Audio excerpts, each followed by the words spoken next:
The Marvels from Disney has flopped. On Sunday, we were looking at the $47 million estimated domestic opening weekend, and I told you that that number is probably going to get even worse by the time the actuals come out on Monday or Tuesday. Sure enough, here we are, 46.1 million, the actual for the opening weekend domestically, and 62.8 million internationally, for a total of $108.9 million.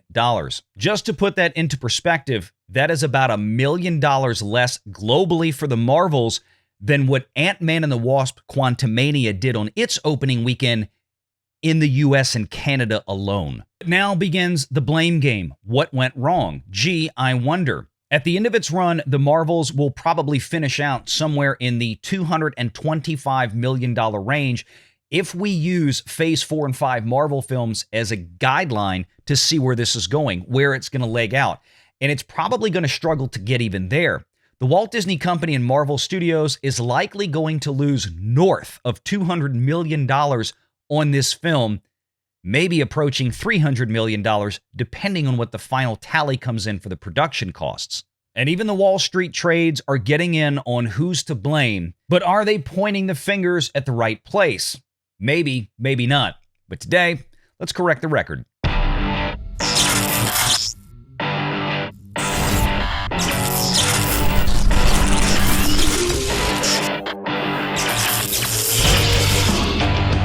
Renegade Online.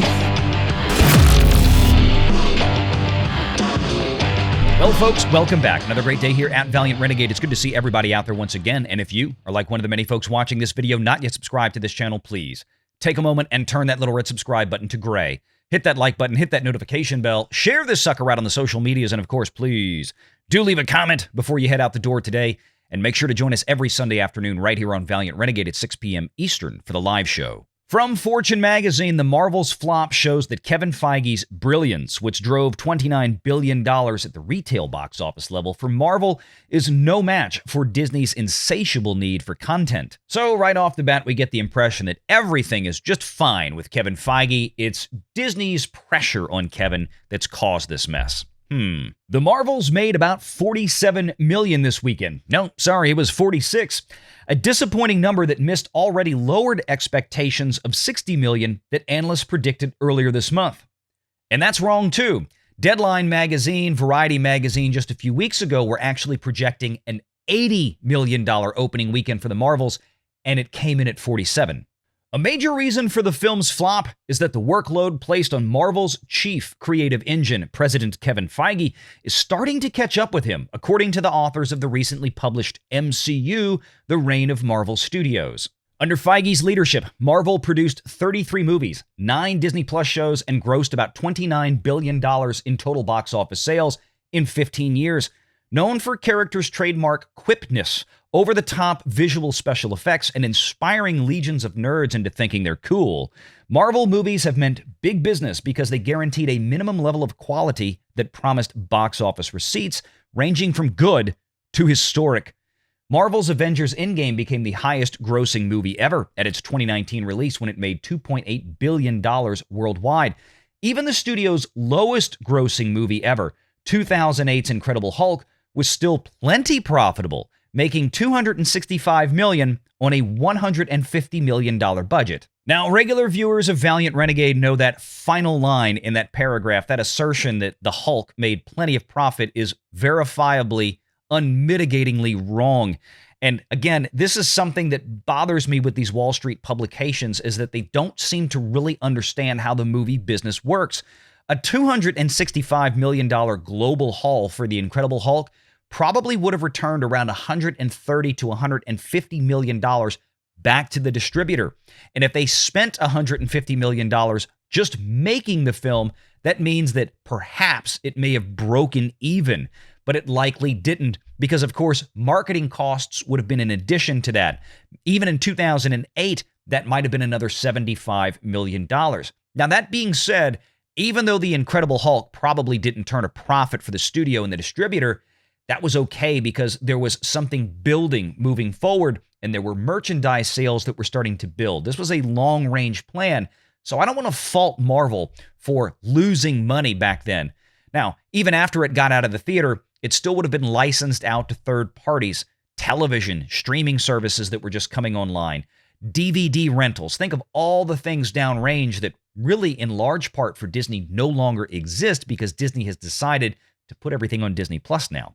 The article goes on to cite the book referenced earlier and talk about what a brilliant creative mind that Kevin Feige is. And I don't necessarily disagree with that. I think Kevin Feige has a good overarching view of where to take things, but he had a lot of help along the way. Think back in 2008, 2009, you had Jon Favreau there, and of course you had Ike Perlmutter that was still involved, who was the man that sold Marvel Studios to Disney for the $4 billion.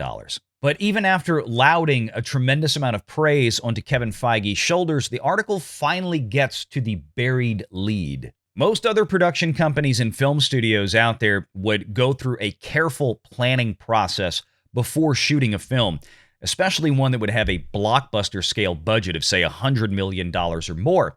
In pre-production, you would have a carefully crafted script finalized and approved, and then a shooting schedule, and then a post-production schedule, everything mapped out meticulously to ensure that maximum efficiencies were reached and maximum cost benefits were reached, meaning that we're going to be able to shoot this movie cleanly from start to finish and spend the least amount of money possible making it happen in order to afford us the greatest chance of success, financial success at the box office in terms of a return on investment. Marvel Studios and Kevin Feige, on the other hand, had a very different approach. Their approach was more like a sharpshooter, picking up a rifle, firing around, and then trying to aim the bullet after it left the muzzle. Feige is even credited with conceiving of the Marvel method, a new way to produce movies in which reshoots were essentially baked into the development process, Robinson says, the author of the MCU book. After a first round of filming, Feige would watch a cut of the movie, offer feedback, and then send the actors and crew back out to the set for another round of shoots. Ready, fire, aim. Now, pickup shoots are not uncommon with a lot of productions. Sometimes there's a shot that got missed or something they wanted to tweak or redo, but that's not what they're talking about here. That's not what we see consistently from Marvel Studios. What we consistently see is a movie is completed, meaning principal photography is done, a bulk of editing and even post-production visual effects are added in, and then they send them back out for weeks, sometimes months of reshoots, and new post-production, and new editing, and new VFX. It's about the most inefficient method you could possibly imagine, and this is what accounts for a lot of recent multi-month, if not year-long, delays for the release of Marvel titles. In addition to the fact that they spend more money, twice as much as any of their peer groups, to produce the same type of film. Look at Marvel budgets that we've lamented recently. We're talking about $200, $250, $300+ million to complete a film that at any other studio with proper planning and controls in place should have cost maybe $100 to $150 million. The article continues that until Feige was forced to increase Marvel's output to precarious levels, the process had always worked because he has, quote, such an unerring compass for a blockbuster movie taste-making, Robinson says. But it really didn't always work. Just saying that, hey, we've got the best market share at the theaters this year really doesn't matter when you're spending $100 million or more on each individual project than you should be, because you don't know what you're doing from the outset. Just stop and think for a moment. If the Walt Disney Company had instituted more cost controls and, just smarter production methods, something that other studios were doing for the last 5 or 10 years with Marvel Pictures, or throw Lucasfilm in there, to where they should have had a tight script ready to go from the outset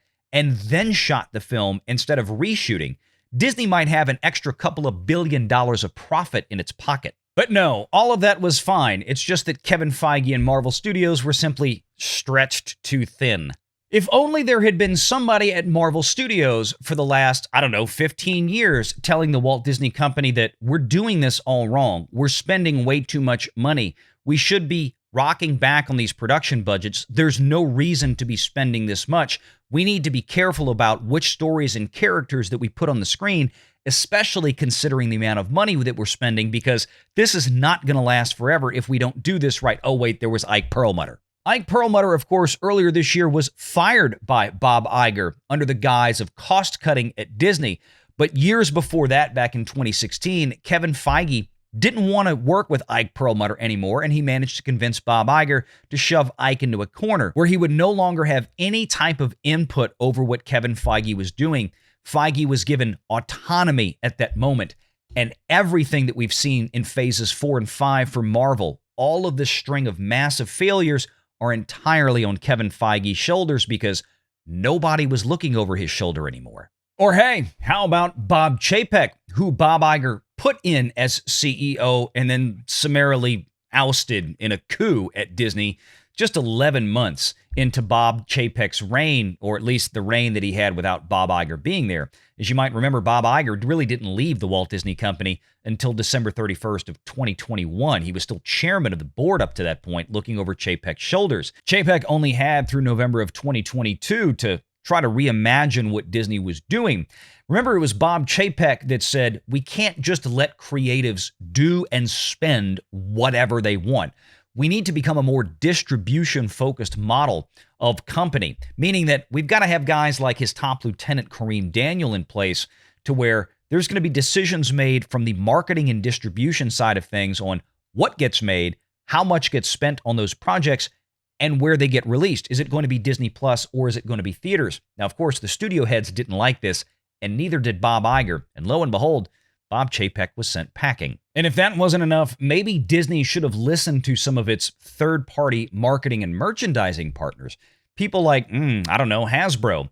People that would have told them, hey, maybe some of these Marvel characters aren't going to sell as well as you think they are. Maybe you shouldn't just get rid of, say, T'Challa, Black Panther, and replace him with a female character because these toys and these characters just don't sell to girls. Maybe they could have had third-party marketing folks tell them that, this new brand of Star Wars really isn't working. This new brand of Phase 4 and 5 Marvel isn't working. Regardless of what's going on in the box office, the merchandise sales have basically ground to a halt.